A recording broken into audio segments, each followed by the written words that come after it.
ঈদে কি বাড়ি আসবি না? ঈদে বাড়ি আসবো কিনা বলতে পারছি না বাবা। তোমার অ্যাকাউন্টে টাকা পাঠিয়ে দিয়েছি। বাবা, আমার প্রমোশন হয়েছে, স্যালারিও বেড়েছে, পুরো 1,00,000। আলহামদুলিল্লাহ। বাবা একটু লাইনে থাকো। বাবা, তুমি তো বলেছিলে পিতৃঋণ কখনো শোধ হয় না। তুমি 26 বছরে আমার পিছনে যত টাকা খরচ করেছো, তুমি কি জানো আগামী 5 বছরে সেই টাকা তোমায় ফিরিয়ে দিতে পারবো? আমার এখন স্যালারি মাসে 1 লক্ষ টাকা বাবা। ও, এই কথা। তাহলে শোন, তোকে একটা গল্প বলি। বলো বাবা। তোর বয়স যখন 4, তখন আমার বেতন 3,000 টাকা। 1200 টাকা ঘর ভাড়া দিয়ে 1800 টাকায় চলে সংসার।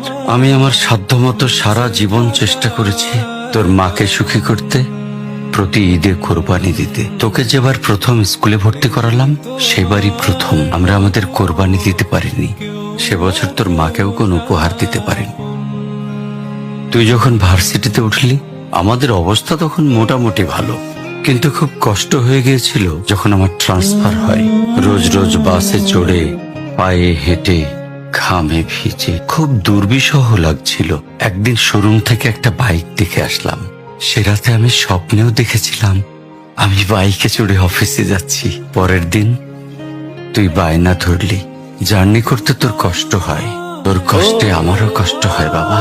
আমি বাইকটা তোকে কিনে দিয়েছিলাম। তুই এখন লাখ টাকা বেতন পাচ্ছিস, কিন্তু মনে করে দেখ, অন্য মাইনে দিয়ে ব্র্যান্ড নিউ মোবাইলে হেডফোন কানে লাগিয়ে সারা রাত গান শুনেছিস, পিকনিক করেছিস, ট্যুর করেছিস। তোর প্রতিটা দিন ছিল স্বপ্নের মতন। আর তোর টাকা নিয়ে আমি এখন হার্টের বাইপাস করাই, ডায়াবেটিক মাপাই।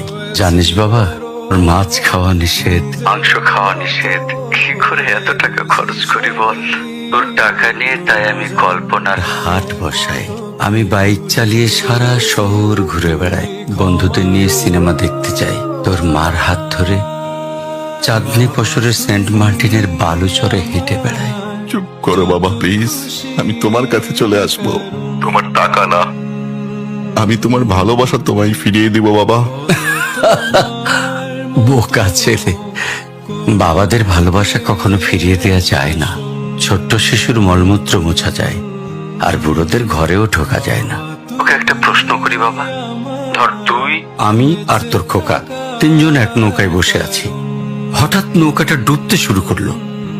যে কোনো একজনকে তুই বাঁচাতে পারবি, কাকে বাঁচাবি? থাক, উত্তর দিতে হবে না। ছেলেরা বাবা হয়, বাবারা কখনো ছেলে হতে পারে না। পৃথিবীতে সবচেয়ে ভারী জিনিস কি জানিস? পিতার কাঁধে পুত্রের লাশ।